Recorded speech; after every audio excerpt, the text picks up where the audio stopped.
Happy New Year, everyone. It's Mr. Spinelli here with round two of the Word Masters Challenge.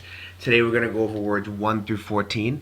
Just like last time, the expectation is that you pause the video after each word and create a flashcard that has the word on the front and the parts of speech and definitions on the back. This time around, we're going to be doing a lot more assignments with the words. Throughout the weeks, we'll have you guys do sentences with them. We'll do some headline practice as well before the actual quiz, which will be later this month. The first word we have is revelry, and revelry is a noun, and it's kind of a loud, energetic festivity. And the two examples I gave here are, for example, a New Year's party is an example of revelry. You know, the countdown, the ball is about to drop up in Times Square, everybody's excited and cheering. That's an example. Another example that we from the Boston area are fortunate to experience quite often is the revelry of winning a championship. This is actually the final out of the 2013 World Series that we know the Red Sox won. Grovel is another word you're probably familiar with.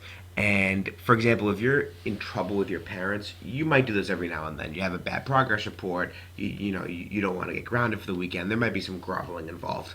And it's a verb, and it means to beg or plead as if you are beneath someone. We've also seen this within A Christmas Carol. Here's a play version, and you can see that Scrooge is groveling, pleading with the ghost for another chance, which we know he gets that second chance.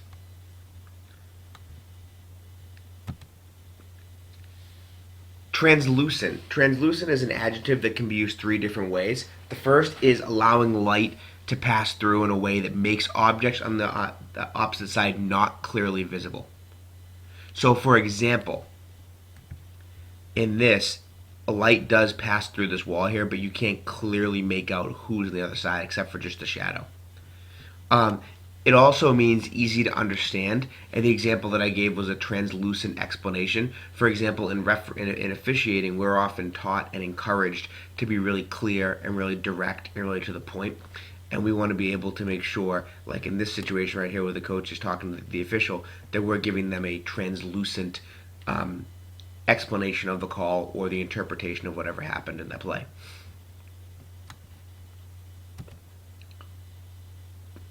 Pitfall. A pitfall is any trap or danger to be aware of. For example, there's actually a really old Atari game called Pitfall, and these are little traps that, if you're not careful, you'll fall into. That's the literal meaning. The kind of metaphorical meaning of pitfall is similar. Any trap that you might get stuck or caught into. For example, a common pitfall for students and myself is procrastinating and not managing time effectively. And here's an example of a guy with a lot of paperwork, but this comic book seems to take priority. Recoil, as a verb, it means to shrink back, usually in reaction to horror, shock, or disgust. As a verb, it also means to spring back in response to force or impact.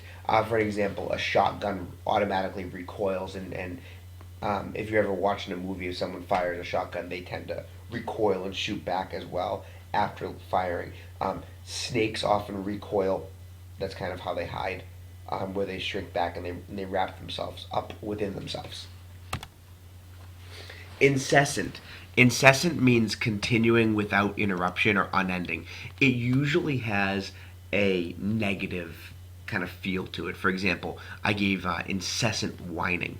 It usually means something that's aggravating or annoying. For example, there are some people in this world, and I happen to be one of them, who can kind of talk incessantly or are incessant chatters all the time, and they enjoy talking. Potent is a noun, and it means a person who possesses great power, who has greater power than the Burger King, or another example is President Obama. So again, a potentate is a person who possesses great power. Lunge. A lunge is a stab, a sudden thrust forward or stab. And as a verb, it means to make a sudden thrust move. You may know if you're familiar. I know in hockey, when I was playing, we used to do this exercise all the time. These are lunges where you lunge one knee forward. It stretches out all of your lower body muscles. And then as the verb form, here's an example of a soccer player lunging at another one to jar the ball loose.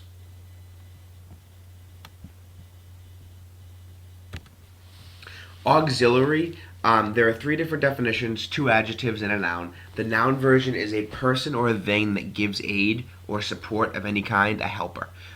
You may give the example of the two charity gentlemen who came to Scrooge asking for money before Christmas Eve. Actually, Scrooge himself at the end of the story could be an example of an auxiliary. As an adjective, it means an additional or surplus. So if you have an auxiliary amount of money after Christmas, it means you didn't spend as much as you thought on gifts. You have a little extra money. And auxiliary also means like used as a substitute or a reserve.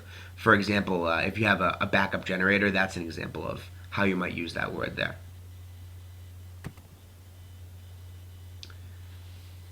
Function. Function is a noun first, and it's a social or public gathering. They have function halls, for example, and that's usually where weddings or other big receptions are held. Here's an example of a function, a bunch of people getting together. And they usually have a specific purpose. They're a wedding, an anniversary, some type of celebration, maybe an award ceremony, something like that. Another noun is the purpose for which something is designed. So the function, for example, the function of your lungs is to help you breathe. And just like the function of a steering wheel is to direct the car or to allow the driver to direct the car. And the verb is to work or operate in the way it's supposed to. So, for example, if your car is functioning properly, that means the heat's working, the battery's good, the tires are perfect, there's no issues at all, and it's working the way it's supposed to. Commandeer is a word you might hear in like police movies, and it usually means to take over for military or public use. It's a verb. For example, if a police officer was chasing somebody by foot and they wanted to take a car, they could commandeer the car. Here's a picture from a movie where a police officer is showing his badge to take someone else's car as a means of going to get a criminal. It also means like to just seize or take over just because. The example I gave is that I usually try to commandeer the clicker from Robin. I'm usually pretty successful, and right now she has it because I'm up here doing work. But and here's an example of a gentleman who's commandeered, and I'm guessing by the look on her face, he's probably watching the NFL playoffs.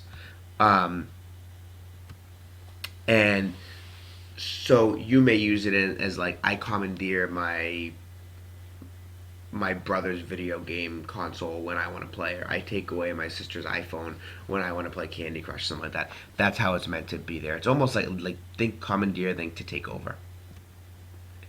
Indolent. Indolent is certainly not a good word you want to hear a teacher or a parent using to describe you. It's two adjectives. The first as the first is kind of lazy and sloth-like. So, for example, a student who looks like this might be okay the first couple of days back, but a student who looks like this consistently, I may describe in my progress report comments as you're seeming kind of indolent and kind of disinterested and being just kind of like a lump on a log. It also means, as an adjective, it's a medical term, causing little or no pain. So there are two different meanings that are very different, so make sure that you're aware of the differences. Balm is any oil or fragrant substance usually used for medical purposes and often made from plant materials. For example, a lot of people use moisturizers on their hands in the winter because your hands can get dried out and they can crack really easily and it can be kind of painful. If you use, for example, Neosporin, that is used to help kind of heal. It's a balm that's used with medication to heal scars. In general, you can also use the word balm to describe anything that heals or soothes pain. And the example I've given here is the balm of friendship in troubled times. So, for example, for me, sometimes a balm is a pack of Reese's or a cup of coffee after a tough day, which you all know quite well by now. Permeate. Permeate is a verb and it means to pass through every part of. So for example, sunlight permeated the room. So when something permeates, it means like it's just everywhere. For example, at the end of the play when everybody was up and singing and dancing, this feeling of happiness just permeated the air. The last day before vacation, that feeling of like joy just permeated through um, the school because we knew we were going for what ended up being quite a long break. And here's an example of the smell from a delicious soup looks like is getting ready to permeate the air in the kitchen and into the other areas of the house. Once again, your homework due Wednesday is to make sure you have your flashcards done. The Quizlet is now up and running. Please check both Edline and the Ning for that resource, and the quiz will probably be coming up sometime in the next 2 weeks. So keep on studying. Remember, a couple words every day makes a big difference. And thanks for your time, and good luck.